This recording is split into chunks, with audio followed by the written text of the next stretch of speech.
नमस्कार दोस्तों, स्वागत है आपका हिंदी नॉलेज शो में। तो दोस्तों, भारत इस समय रिकॉर्ड तोड़ने पर लगा हुआ है। किसी भी रिकॉर्ड को ज्यादा दिन टिकने ही नहीं देता। आपको याद ही होगा कि अब से ठीक 9 दिन पहले मैंने वीडियो बनाकर आपको बताया था कि भारत ने डिफेंस एक्सपोर्ट मतलब कि हथियार बेचने के मामले में सारे रिकॉर्ड ध्वस्त कर दिए हैं। और इस साल के शुरुआती 6 महीनों में ही भारत अब तक 8,000 करोड़ रुपए से ज्यादा के हथियार एक्सपोर्ट कर चुका था। मैंने आपको यह भी बताया था कि उम्मीद जताई जा रही है कि जब ये साल खत्म होगा, यानी कि 31 मार्च 2023 को जब हमारा फाइनेंशियल ईयर एंड होगा, तब तक भारत करीबन 17,000 करोड़ रुपए के हथियार एक्सपोर्ट कर चुका होगा। लेकिन आज 9 दिनों बाद ही इस पर बहुत ज्यादा बड़ी अपडेट आ चुकी है। दरअसल हमारे रक्षा मंत्री राजनाथ सिंह जी ने बताया है कि अब तक भारत हाईएस्ट 14,000 करोड़ रुपए के हथियार ऑलरेडी एक्सपोर्ट कर चुका है। इतना ही नहीं, तो पहले अनुमान लगाया गया था कि 2023 में हम 17,000 करोड़ रुपए के हथियार एक्सपोर्ट कर देंगे, अब वो आंकड़ा भी बढ़ाना पड़ रहा है। अब उम्मीद जताई जा रही है कि भारत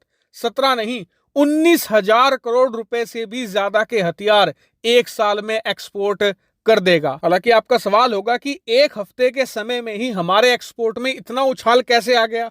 तो इसका कारण है ग्लोबल कॉन्फ्लिक्ट। इस समय दुनिया में जगह जगह छोटे बड़े देश आपस में लड़ाई लड़ने को तैयार है।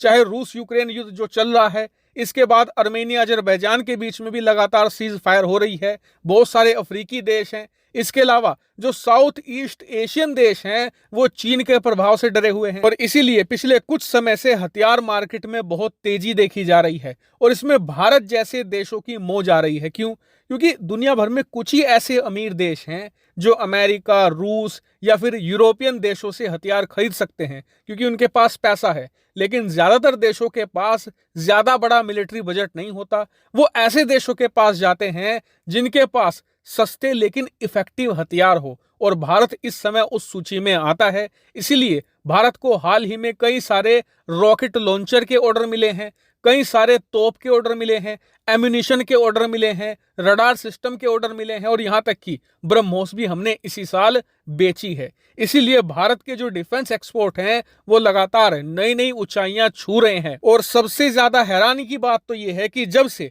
भारत ने पूरी तैयारी के साथ अंतरराष्ट्रीय हथियार मार्केट में एंट्री ली है, तब से भारत के डिफेंस एक्सपोर्ट 8 से लेकर 10 गुना बढ़ चुके हैं। जी हां, पिछले 4 सालों में भारत के डिफेंस एक्सपोर्ट 8 गुना बढ़े हैं। और अगर आप पिछले 8 सालों का रिकॉर्ड देखोगे तो भारत के डिफेंस एक्सपोर्ट कम से कम 14 गुना बढ़ चुके हैं। और आपको एक और खास बात बता दूं कि भारत के इस समय जो डिफेंस एक्सपोर्ट है ना 14,000 करोड़ के, जो 19,000 करोड़ हो जाएंगे, ये भी कम से कम 10 गुना बढ़ सकते हैं। बस भारत को 2 काम करने हैं। पहला ये कि भारत इस समय बहुत ही कम हथियार बेचता है, मतलब कि ज्यादातर हथियारों को हमने मार्केट में नहीं उतारा है, हम उन्हें नहीं बेचते। ऐसे में हम ज्यादा से ज्यादा वैरायटी के हथियार मार्केट में उतारेंगे ना, तो हमारे पास और ज्यादा खरीदार आएंगे, क्योंकि इस समय भारत बहुत ही चुनिंदा हथियार ही बेचता है, बाकी हथियारों को हम बचा कर रखते हैं। दूसरा काम भारत को यह करना है कि अपनी जो प्रोडक्शन कैपेसिटी है उसे बहुत तेजी से बढ़ाना है। उदाहरण के लिए अभी हम मान लीजिए अगर 100 हथियार तैयार कर रहे हैं, तो आने वाले 2 सालों में उसे बढ़ाकर 1,000 पर लेकर जाना होगा, क्योंकि जब आप ज्यादा बनाएंगे तो ही आप ज्यादा बेच पाएंगे। इस समय भारतीय कंपनियों की जो प्रोडक्शन कैपेसिटी है वो बहुत ही ज्यादा लो है। वहीं अंत में आपको ये भी बता दूं कि आज भारत के रक्षा मंत्री राजनाथ सिंह जी ने ये भी बताया है कि एक बार हम 19,000 करोड़ का ये आंकड़ा छू जाए, उसके बाद अगले साल हमारा टारगेट है 25,000 करोड़, और फिर धीरे धीरे करके हम इसे 5 बिलियन के पार लेकर चले जाएंगे। हालांकि भारत के इस डिफेंस एक्सपोर्ट बूम और पूरी रिपोर्ट पर आपका क्या मानना है, कमेंट करके बताइएगा, और चैनल को जरूर सब्सक्राइब कर लेना। Thank you very much for watching video.